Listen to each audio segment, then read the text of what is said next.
There are days that change history, and there are moments that change eternity.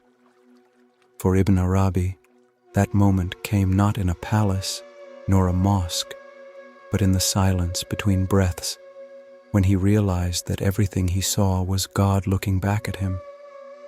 He was young then, barely 16, wandering the streets of Seville under a sky burning with stars. The city was alive, merchants shouting, poets reciting, lamps flickering in the dusk. But inside him, there was restlessness. Knowledge filled his mind, yet something deeper called from within.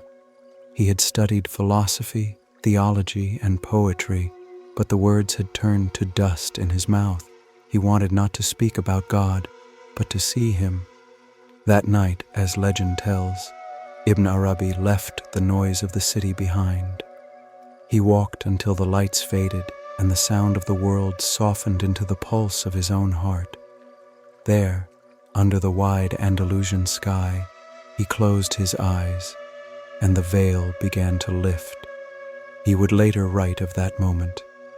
The entire cosmos became a mirror in which I saw the face of the One.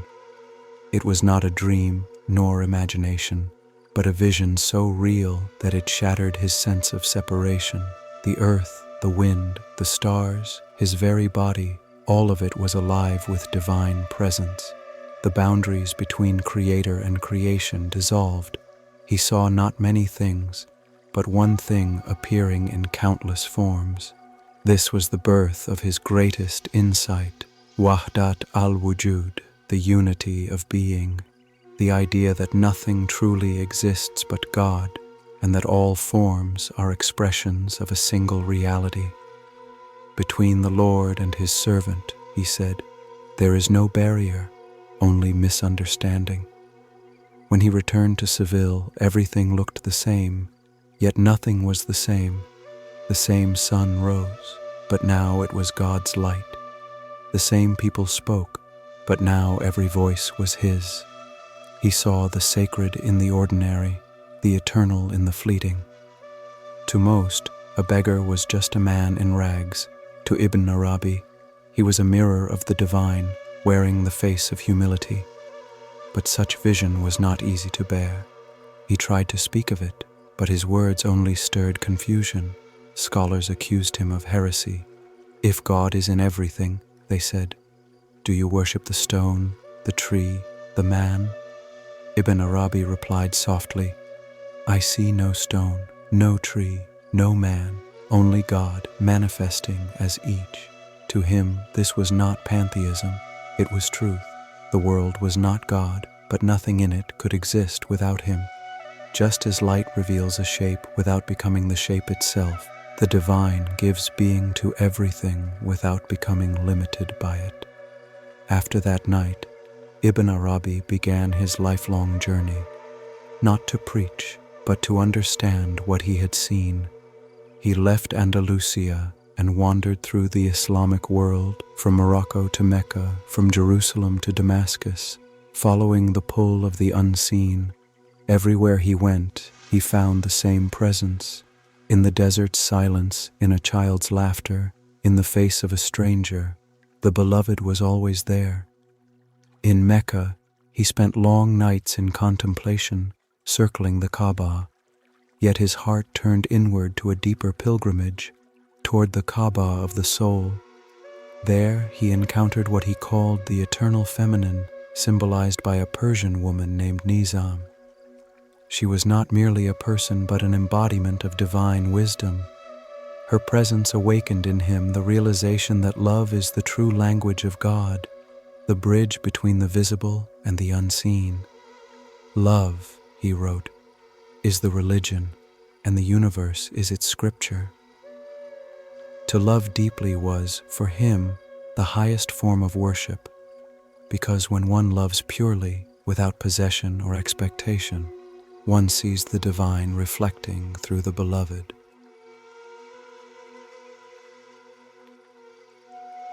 It was in these moments of revelation that Ibn Arabi's writings began to pour forth.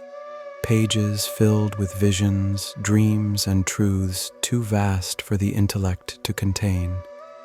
His books, like the Meccan Revelations and the Interpreter of Desires, were not written for scholars, but for seekers, for those willing to drown in the ocean of meaning. Many of his followers later said that from that single night in Seville, Ibn Arabi was never again in the world. He moved through it like a man half here and half beyond, always aware of a presence most could not see. To him, the divine was not above the sky or locked in scripture. It was the life within all things, whispering through creation, "I am here." I was always here. That was the day Ibn Arabi saw God, not as an idea, but as existence itself. The veil of duality had fallen, and the truth was revealed. There is no separation between the seen and the unseen, between the lover and the beloved. There is only the one, wearing infinite masks. From that moment in Seville, Ibn Arabi was no longer merely a scholar. He had become a seer.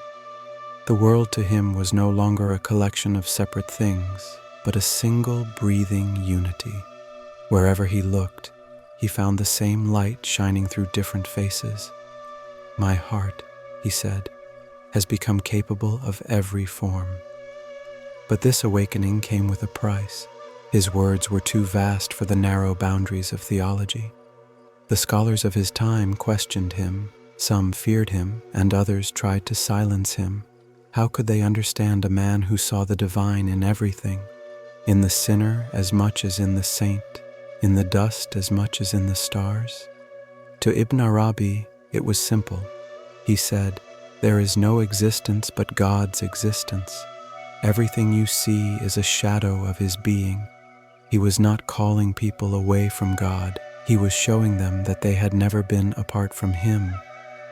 The distance we feel, he explained, is not real. It is the veil of ignorance that covers the eyes of the heart. In Damascus, where he would spend his final years, Ibn Arabi wrote endlessly, not for fame, but as an act of remembrance. His ink was devotion, his words were prayer.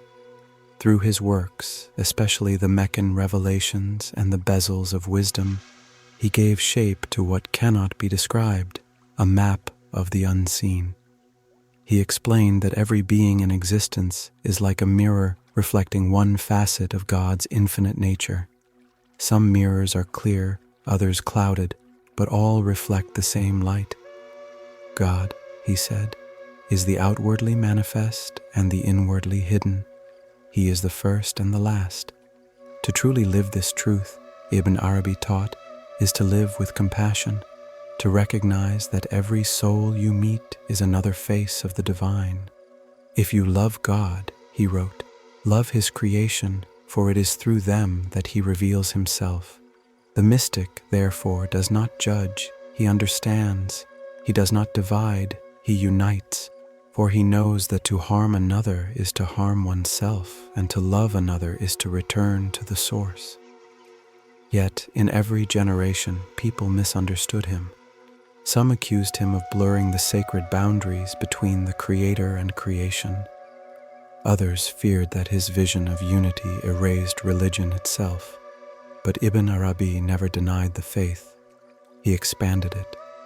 He saw Islam not as one path among many, but as the universal submission of all things to the divine will. The stone that rests, the tree that grows, the river that flows, all are Muslims in their surrender. His message was not a challenge to faith, but a call to its essence, to love, awareness, and unity. Religion, he said, is many-colored light through one pure sun. In that single image, he revealed the secret of peace, that the diversity of belief is not a barrier, but the beauty of divine creativity. For him, love was the key, not human love in its fleeting form, but divine love, the force that holds the universe together. Love was both the path and the destination. Were it not for love, he said, the world would never have been created.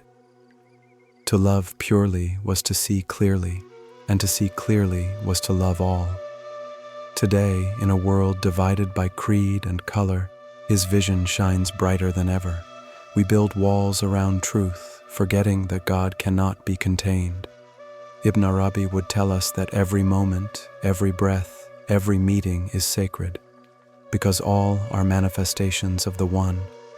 The mystic's task is not to escape the world, but to recognize it as the mirror of God. He wrote, "He who knows himself knows his Lord." These words are the doorway to all understanding. When you look inward and strip away illusion, you find not emptiness, but infinity. The same light that animates the stars burns quietly within your chest. The seeker and the sought are one and the same. Near the end of his life, Ibn Arabi's disciples asked him what he had discovered after decades of searching, writing, and wandering. He smiled and said, "The circle is complete. The end is the beginning." He had seen what few ever do, that existence is not a hierarchy, but a harmony. God is not somewhere else. He is here, now, wearing every mask, speaking through every soul. When he died in 1240, they buried him in Damascus, but those who loved him said he was never gone. His presence lingers wherever hearts awaken to unity. His words whisper in the silence between breaths, reminding us that we are not separate drops in an ocean. We are the ocean pretending to be a drop. That is what happened the day Ibn Arabi saw God in all creation. It was not a miracle reserved for saints. It was the truth hidden in plain sight. The truth that everything, from the smallest atom to the vastest galaxy, is God witnessing himself through countless reflections.